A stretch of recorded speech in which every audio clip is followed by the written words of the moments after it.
Maybe you sense the same thing I sense, is that when these guys prophesy God's blessing and it doesn't come to pass, there are prerequisites that kick in, right? But we're so accustomed to whatever they're saying, not getting what they say from God, that we just are accustomed to failure. We give the money, right? We do as they ask, and we get nothing in return. And the next week, it's the same thing. The next week, it's the same thing. End of the year, they got the same routine going, right? Right. I got one guy on the televangelist who's praying over prayer clause. Now I have a question. Did God tell him specifically to do the same thing that he commanded the Apostle Paul to do? Because if he didn't command him to do exactly what he commanded the Apostle Paul to do, what he's saying is in vain. And remember when Elijah went onto the mountain? Ezekiel. And he challenged Baal's prophets and God brought confirmation to Ezekiel and not Baal's prophets for one reason. God sent Ezekiel. How long will you be halt between two opinions? How long?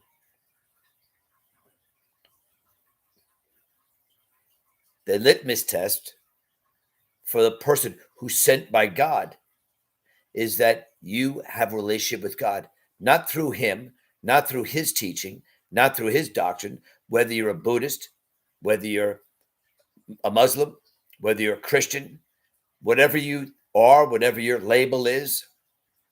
God didn't design us to walk around with the same testimony of someone else, just like you don't have the same DNA as somebody else. You don't have the same looks as somebody else. You don't have the same fingerprint as somebody else. So why would God burden you with the same testimony of another person? If that person received of God, that's God's will for you. Not to receive of him, but to receive of God directly. So when I'm walking in the parking lot of a Walmart parking lot, I got a testimony there. When I believe it wasn't a man, I believe it was an angel of God, spoke to me and said, everything is going to be all right. Now that's my testimony. That's my doctrine. Just like as the person by the pool of Bethesda, God commanded him. That was his testimony. Paul's testimony was the laying on of these claws, these prayer claws. But God didn't tell that guy to do the same thing he commanded Paul to do, the Apostle Paul. It's amazing. But this guy's laying all over these prayer claws and making like he's praying over them like he has some sort of authority. But what difference does it make if he quotes scriptural interpretation, scriptures, or you do, or I do? The difference was Paul was sent by God. And in the testimony, people were healed by these prayer claws. The reason why these prayer claws are nothing but a joke with this guy is God didn't send him. If God sent him, he'd be like Ezekiel or the Apostle Paul, and he would be subscribing to the same thing. Why doesn't this guy go out if he's sent by God and he's anointed by God and challenge false prophets? I'm sure he's got these people in denominational churches that he can go to, challenge them on the side of a mountain cliff, mountainside. Cut up your wood. Now, if he's going to do what the Apostle Paul did and God's going to answer his prayers, then if he climbs that side of the mountain, right, and he calls down fire from heaven, I'm sure God will reward him like he reward him with the prayer clause. What's the difference? But it would be a show, wouldn't it? It would be a litmus test, would it not? And I guarantee you that this dude will embarrass himself, get up on the side of a mountain by himself, or with any other challenge that he has with any denominational church, because these televangelists, they got it going, man. They're jumping, they're shouting, and because of that, and they got these houses, they got this built on wealth, extraordinary wealth. You won't see them on the side of a mountain calling down God. You know why? God won't answer their prayers. You got it. God commanded Ezekiel to do it, not them. God confirmed the ministry of the Apostle Paul, not them. So you won't have them going up the side of the mountains to prove anything. And they can jump, they can shout as they do all the time, man, with this authority, and they can call down anything they want. But guess what? Just as the people were deceived in Ezekiel's day, they're doing a good job on people today. And it took the power of God that opened Abraham's eyes, that opened up Moses' eyes, that opened up Ezekiel's eyes. As God is pouring his truth into Ezekiel, it's destroying the work of the devil in his life and separating him further and further away from people who were doing the devil's work, that were saying they were sent by God and they weren't.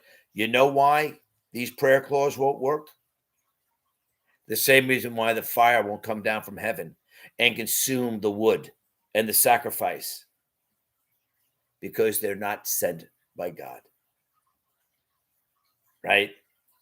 And the only validation they have, these mumbling, bumbling scriptures that they take out of context, slap it all over the place, and that's their only confirmation that they're anointed, is because they know scriptural interpretation. But if that's true, what's the difference of their interpretation of scripture and them mumbling, stumbling, and bumbling their interpretation of scripture than yours? If you quoted the same scripture, why would God hear them? Because you gave them $1,000 and got this funky looking altar thing? Are you serious? And then you got this cloth thing that you could use to clean your glasses?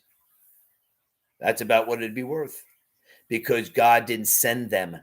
If God sent them, they wouldn't be muttering the same things as the Apostle Paul spoke about.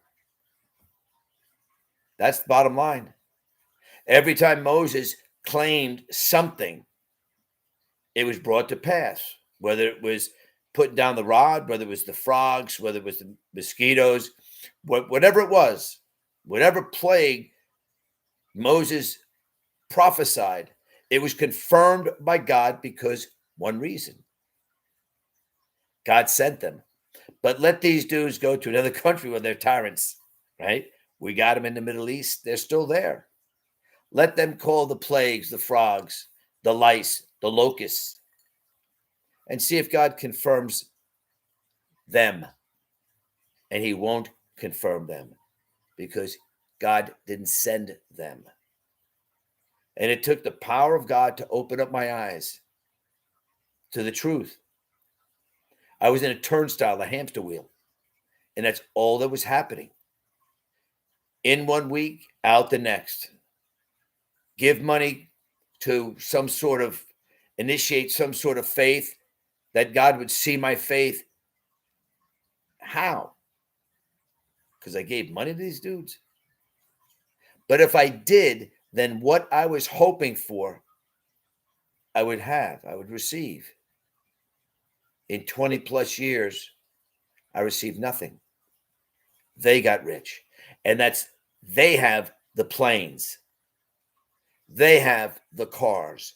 They have the houses. They have extreme wealth. And you don't. And there's a reason. God didn't send them. If he did, then you would gain the wealth. But it's very simple. God's playing them like he's playing the politicians. It's called sharing the wealth.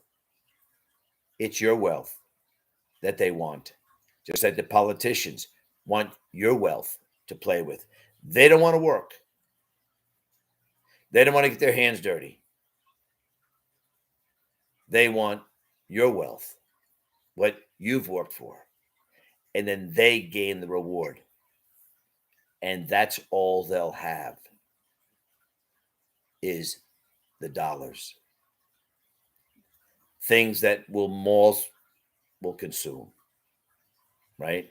There's so much $25 a pint ice cream you can eat. But will it give you peace?